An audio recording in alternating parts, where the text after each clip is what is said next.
You don't need happiness to be competent. You're supposed to feel respected. And you're going to do that via competence, hard work, dedication, and becoming somebody worth respect. It's kind of interesting because I actually believe that respect is more important than happiness for men. The men who are truly respected don't need to chase happiness because when you talk, people listen. How could you be happy as a man if when you say things, nobody listens to you? You say X and your wife ignores you, your kids ignore you, and all the men around you laugh. Are you truly happy in your heart? No, you're going to be happy when you're respected. If you are constantly chasing happiness, you are going to fail. You end up drinking, taking drugs, doing anything it takes to feel happy. If you're constantly chasing respect or importance, perhaps you will have a far more remarkable life filled with achievements. So you have to ask yourself, do you want to be an important man who is respected, or do you want to be happy? You make women respect you by being a person who's worthy of respect, the same way you make a man respect you. If society respects you, females will respect you by an extension. And there's lots of ways you can do that. Obviously, having money helps with that. Having a good job helps with that. Having a nice apartment, nice car obviously helps with that. Being in good shape helps with that. Being smart, being witty, all these things help. But this is the reality of life as a man, is that you have to build your value. You can't hack having a personality. You can't trick a girl into thinking you're something you're not. If you want a woman to really respect you, then be a man worthy of respect. And on top of that, one of the easiest ways to be a man worthy of respect is to refuse to take disrespect. I see so many guys who let women disrespect them all day long. I think we all agree women shit test men. And you have to be able to handle that and deal with it in a very, conservative way. Obviously, you can't flip out and be crazy. But I've been on dates with girls where they've just pushed it too far. Guys like you think this and blah, blah, blah, just insulting me basically after about 5 minutes. I was extremely polite. I said, look, I'm sorry. You're an independent woman, so you can pay for your food. I'm uninterested in speaking to you any longer. I'm leaving. And when I left, I've never had a girl chase me so hard. Don't disrespect me. I'm not taking you on a meal to be disrespected. And guys take this crap from girls all the time. I see it all the time. Girls making fun of them, or girls on a date, or a girl talking to other guys while she has a boyfriend. I know the modern world says that's cool. To me, that's absolute disrespect. You're with me and you love me and you want to text this dude all day? And I'm supposed to sit here and let you? You either stand up and say, get out my house and I never want to see you again, or stop texting that guy. And if you don't stand up as a man, it's only a matter of time till she sucks some other dick anyway. I mean, this is the harsh reality of the world. I've seen it over and over and over again. I have guy after guy message me saying, I don't know what to do. My girlfriend's talking to this guy. He's her friend since school. I'm like, bro, you better tell her to get out the house or stop talking to that guy. He's like, oh, but she might leave. If she chooses to text another guy over live with you, how long is it till she fucks him? You want to start a countdown timer? And maybe because I'm so black and white with it, people think my advice won't work. But I say, look, maybe she walks out the door and you just saved yourself a whole bunch of time, because it was sooner or later, that's all she was going to do anyway. Nobody respects the nice guy. They only use him, then toss him aside. So if you want power, start by ditching the so-called nice guy and start to demand respect. The so-called nice guy is typically broke, perpetually tired, and completely overlooked. He is consistently the one who ends up in last place, cheering for others while nobody cheers for him. But have you ever sat down and asked yourself what could possibly be the reason for this? Well, it is because being overly nice does not grant you any real power, but instead it simply gets you exploited. You might believe you are acting kind, humble, and respectful, but in reality you are projecting weakness, and the world can sense that weakness from a mile away. You agree when you want to refuse. You stay completely silent when you should be making your voice heard loud and clear. And that behavior is not kindness, it is fear wearing a polite disguise. The world owes you absolutely nothing for just being nice. Do you want real success, genuine respect, and true freedom? Then you must stop being the doormat that everyone else comfortably wipes their dirty feet on. Instead, become the unstoppable fire that they cannot possibly extinguish. Understand that niceness is a sickness. It weakens your ambition, dulls your competitive edge, and ultimately destroys your potential. You do not achieve victory by being universally liked. You achieve victory by being genuinely respected. You are not here on this earth to cater to everyone else's comfort. You are here to take absolute control of your own life, to rise far above mediocrity, to build your empire, not to beg for scraps. Being nice will not get you the woman you desire, the money you need, or the freedom you crave. Being relentless, disciplined, and ruthless with your time, that is what will deliver results. Do you want to stop being walked all over? Then stop lying down. Stand up straight. Speak your mind forcefully, because the man who desperately chases after approval will ultimately die completely invisible. Stop trying to be the nice person. Start being the real, powerful one. The concept of being nice is frequently misunderstood as a genuine virtue. However, in many real-world situations, it is actually nothing more than a flimsy cover for inherent weakness. People are often taught from a very young age that being nice will somehow help them get further in life. But the hard reality is that the world does not actually reward the nice person. It rewards the person who commands genuine respect. And that kind of respect does not come from constantly smiling, nodding in agreement, and always giving in to others.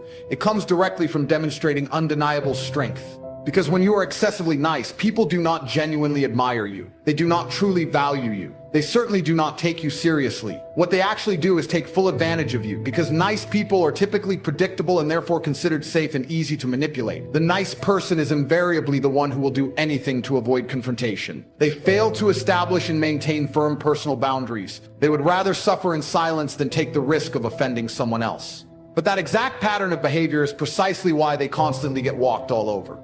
The world perceives them as soft.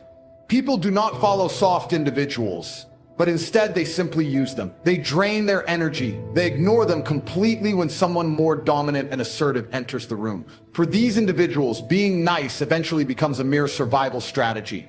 It is a way to try and be liked, to avoid any form of conflict, and to desperately gain approval from others. But here's the unvarnished truth. Needing to be liked by everyone is one of the most dangerous and destructive addictions a person can possibly have. You begin to live your life solely for others, continually adjusting yourself to try and fit in. And in that process, you completely forget who you truly are. You start agreeing to things that inherently disrespect your valuable time. You allow people to talk over you without consequence. You permit others to dictate the course of your life because you are too afraid of being perceived as rude, arrogant, or selfish. But there exists a massive fundamental difference between being genuinely strong and being a complete pushover. And unfortunately, the nice person almost always ends up being the latter. And when individuals encounter someone who is truly assertive, who speaks with unshakable confidence, they invariably feel something significant. Even if they happen to disagree with that person's views, they still respect them. This is because genuine strength naturally commands attention. And when you finally stop playing the nice game, when you stop constantly apologizing for having a backbone and standing up for yourself, the world genuinely starts to treat you differently. You cease being just another option for people and you begin to become a clear priority.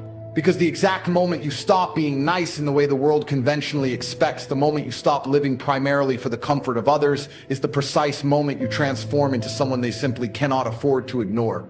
Being too nice is often just another way of saying you are fundamentally scared. You are scared of being judged, scared of standing out from the crowd, and scared of potentially being alone. But understand this, fear has never ever built a lasting legacy. Genuine respect has. And that respect only comes when you are completely willing to risk being disliked in order to stay true to your own inner strength. Nice people are invariably the first ones to be taken advantage of because they very rarely, if ever, say no. They consistently prioritize keeping other people happy over safeguarding their own energy, their own time, and their own intrinsic value. This predictable pattern of behavior makes them an incredibly easy target for manipulation and exploitation. People clearly see that you are willing to bend, to readily give in, and to silently tolerate disrespect merely to avoid any potential conflict. If you are always agreeable, if you are always available at a moment's notice, you are not perceived as generous, you are perceived as weak. You quickly become the backup plan, the convenient emotional dumping ground for others, the one who is consistently there even when they clearly do not deserve your presence or your efforts. The nice person is frequently the one who is constantly helping others move and doing countless favors that no one ever remembers or reciprocates. They mistakenly believe that if they just give more and more, people will eventually appreciate them. But that is simply not how the world operates. The more you freely give without demanding anything in return, the less people will value what you are actually giving. If you never stand your ground firmly, never push back when necessary, and never ask for anything for yourself, then people will begin to assume that you do not possess anything worth protecting. You effectively become invisible within your own life, always supporting someone else's narrative instead of courageously writing your own. And being excessively nice often originates from a deep-seated place of fear. It is fear of rejection or fear of losing important relationships. So instead of firmly drawing a line to protect themselves, the nice person effectively erases their own identity. They mistakenly believe that saying yes to every single request somehow makes them appear strong. But in reality, it just makes them a doormat for others to wipe their feet on. The people around them eventually stop asking politely. They just start expecting compliance as a given. Your perceived kindness stops being viewed as a conscious choice you make and instead becomes your designated role in their eyes. The very moment you attempt to set a clear boundary or dare to say no, people around you often get angry. This anger is not because you are actually wrong, but because they are no longer getting the version of you that conveniently serve their own needs and desires.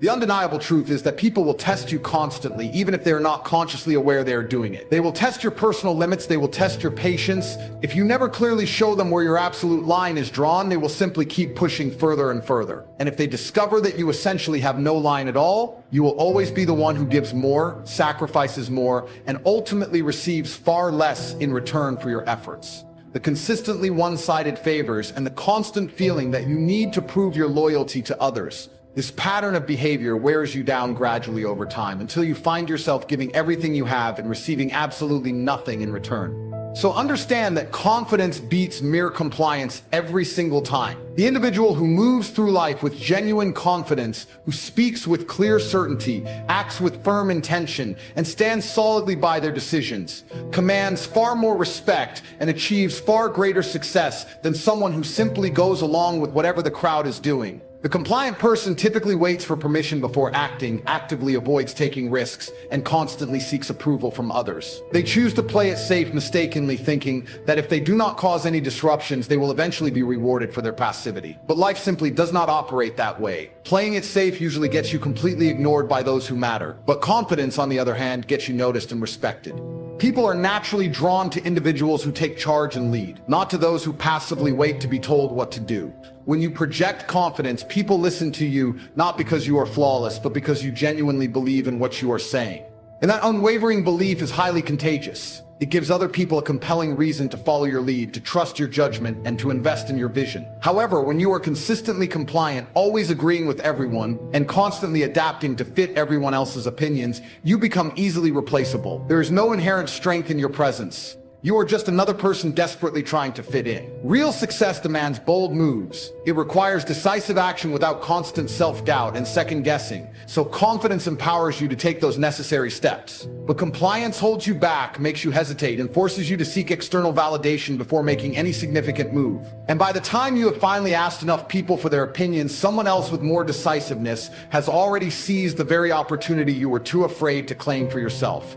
The fundamental difference between genuine winners and everyone else is that winners possess unwavering trust in themselves, even when the path ahead is completely unclear. In relationships, in business, and in every single area of life, people consistently respect those individuals who can confidently say no, establish clear standards for themselves and others, and decisively walk away from any situation or person that does not serve their best interests. Stop being a people pleaser.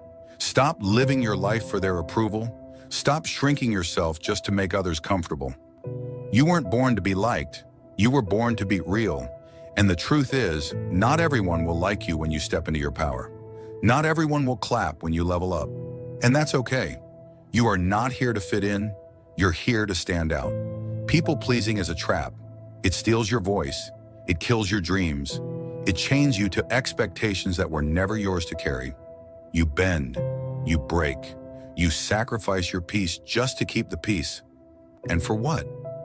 To make people who don't even know your calling feel better about their comfort zone? No more. This is your permission to stop explaining yourself, to stop apologizing for wanting more, to stop watering yourself down to be digestible. You're not here to be everyone's favorite. You're here to fulfill a purpose.